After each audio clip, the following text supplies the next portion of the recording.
boy hasn't been right since the pharmacy. His mind's just snapped, gone. Hello. Let me introduce you to Jim. This is Jim Grondin, a character who goes through a very interesting and compelling arc in the fantastically made 2007 sci-fi horror show The Mist. He truly is a masterpiece in character design. The way the story slowly acknowledges who Jim really is, the inner person, and his transformation is fantastic. The way they show how he goes from this Now, don't be that away, Mr. Drayton. You had a scare, no doubt. What say we all go check it out? Here. to this. Talking about Expiation! Stephen King is a master of weaving stories. They are so compelling and grounded. The way he exposes the flaws and emotions of his characters within his stories is truly outstanding. And Jim Grondin is no exception to that rule. So I will break down Jim's character as he devolves into something that is almost inhuman. The question now is, who is Jim? And what does he represent? You see, Jim Grondin serves as a potent representation of the average person, or common man, particularly in terms of how ordinary people react to extreme, high stress, and supernatural crises. Jim represents the everyday person.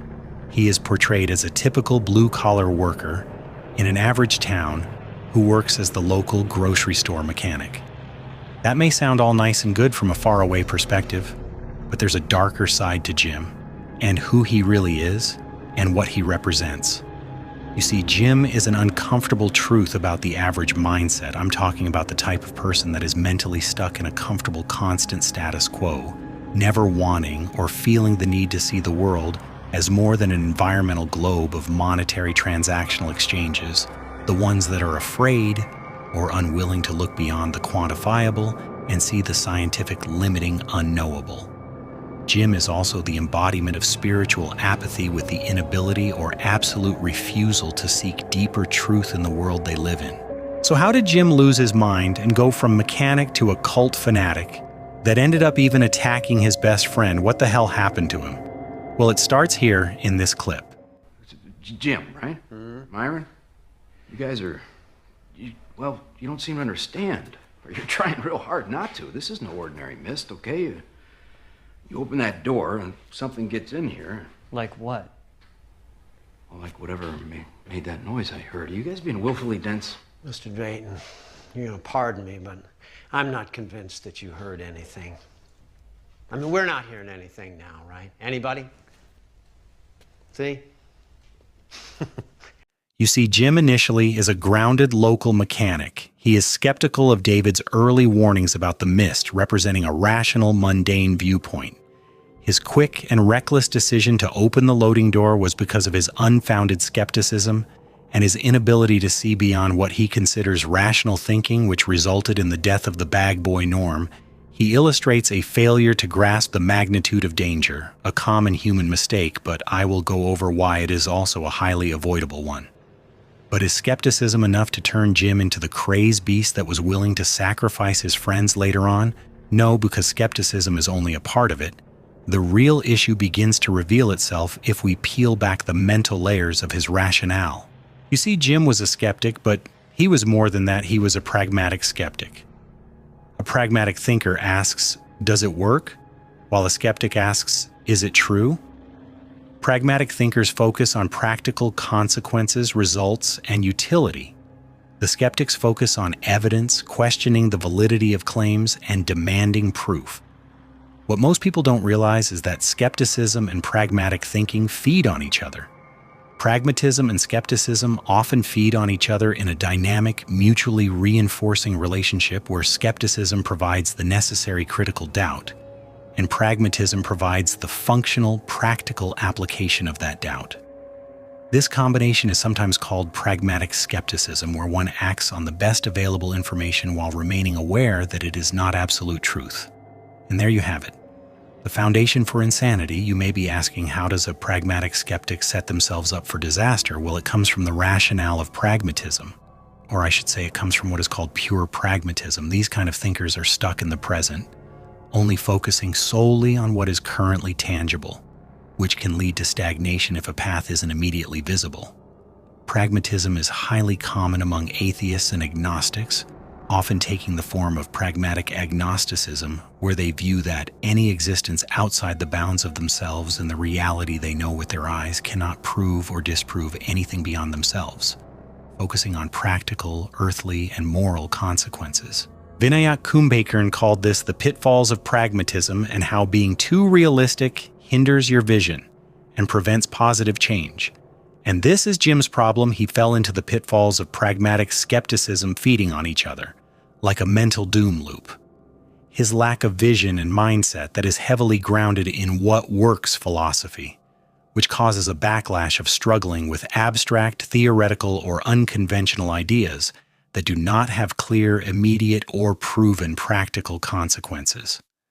Skeptical pragmatism reduces tolerance for uncertainty, and this is where the insanity and the unexplained manic switch of Jim's behavior stems from, because despite the evidence around him of unexplained events, this actually left his mind vulnerable to these exact unexplainable outcomes, and this can sometimes lead to a desire for or a need for predictable outcomes.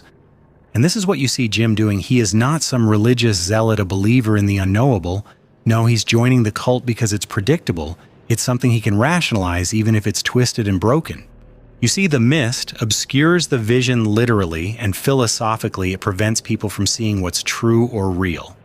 Symbolically, this representation of the unconventional or unproven introduces a high degree of uncertainty, which can be unsettling for a result-oriented mindset. Before we go on with Jim's descent into madness, we first must address he wasn't alone in his disjointed, unrealistic vision of pragmatic thinking. There was somebody else on the show who was just as pragmatic, if not more so than him. But the fact is, he didn't live long enough to show the same metamorphosis into darkness as Jim does. His name is Brent Nordo, a cynical, big city attorney from New York who lives next door to the main character, David Drayton. I don't know whether it's man-made or natural, but I do know that it's definitely not supernatural or biblical. Brent is also a representation of the mindset that destroys itself because it refuses to acknowledge the things that are unquantifiable but happening right before his eyes. He's the same as Jim. The only difference is Jim's destructive adaptation to the situation, and Brent's death from denying the possibilities of the strange. So when did Jim's transformation begin? It happens after the creatures in the mist attack. Jim becomes unhinged, heavily drinking, and ultimately joins Mrs. Carmody's cult-like group within the store. In a deleted scene, an insane Jim attacks his friend Myron. Later, he participates in the attempt to kill David Drayton's group. Jim represents the danger of closing one's eyes to the beyond. By following Mrs. Carmody, he chooses a comforting lie over the terrifying, unquantifiable truth of the situation. His transformation shows that the ordinary person can become the most dangerous threat in a crisis. He moves from being a regular guy to being armed with knives, attempting to kill others to appease his fear, a skeptical, everyday person into a loyal, violent follower of Mrs. Carmody. He represents how easily the average person can succumb to mob mentality and fanatical religious zealotry when terrified by the unknown. This was also wonderfully illustrated dramatically in a scene that was unadulterated, uncomfortably true, about the paradox of the human condition. You don't have much faith in humanity, do you?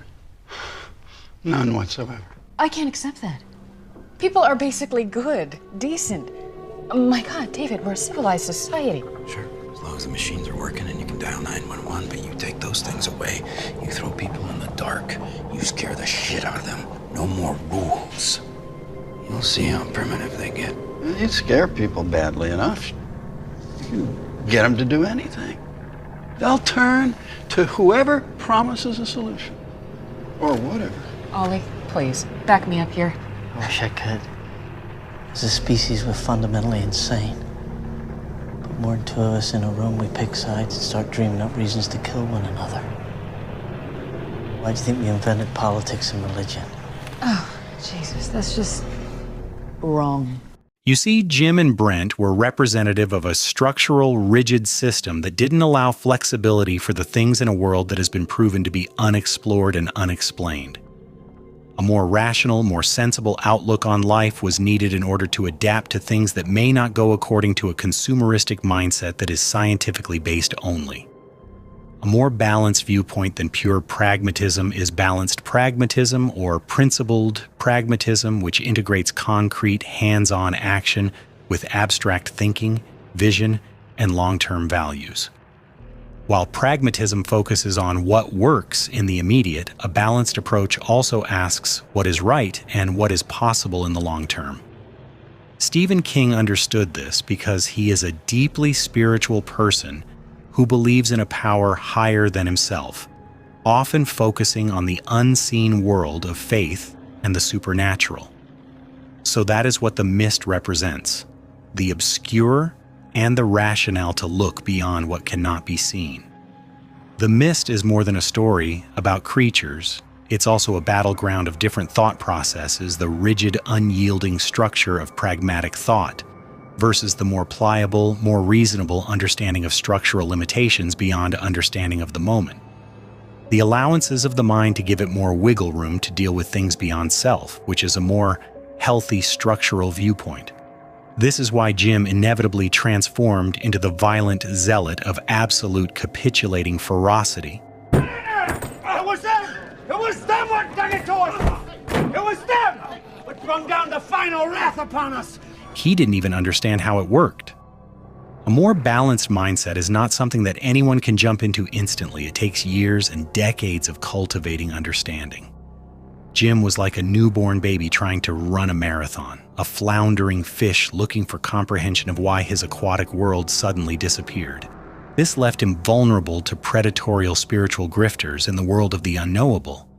There's a predatorial mindset of those who want to take advantage of what cannot be seen. Like Miss Carmody, she was the convenient structural replacement to fill the void that Jim couldn't understand. She represents in the world of the intangible, unmoored, erratic, dissociative behaviors that is not anchored to any principles, but primarily emotions, a toxic version of mysticism, where the untrained fall prey to chasing all types of unproductive spiritual dead ends with no results.